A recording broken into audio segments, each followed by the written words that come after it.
As the sun rose over the golden sands of Giza, the great pyramids stood in perfect silence, watching time pass as they had for thousands of years. To the world they were monuments of stone. To the ancient Egyptians, they were gates to eternity. In the age of the pharaohs, death was not an end, it was a journey.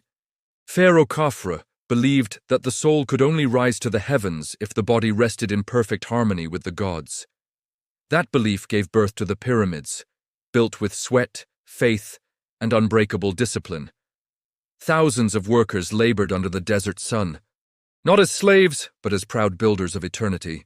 Each stone was placed with care, aligned with the stars, especially Orion, the constellation of Osiris, the god of the afterlife. The pyramids were maps, guiding the pharaoh's soul to the sky.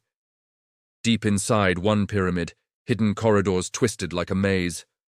Priests walked these paths in silence, carrying sacred oils and golden amulets. They whispered ancient spells meant to protect the pharaoh from darkness and chaos.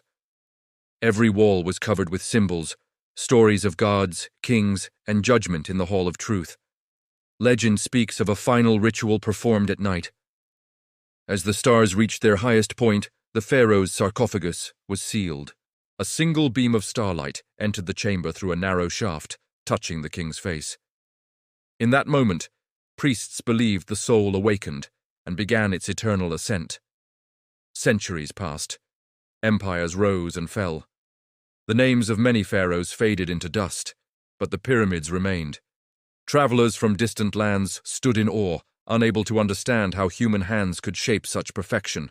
One night, a young archaeologist stood alone before the Great Pyramid.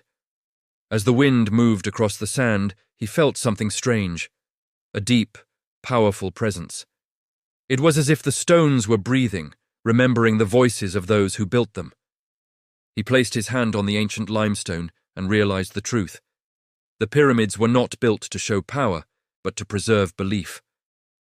They were messages to the future, carved in stone, saying that humanity once dared to touch eternity. As the moon rose above the desert, the pyramids whispered again, not of gold or curses, but of faith, knowledge, and a civilization that refused to be forgotten.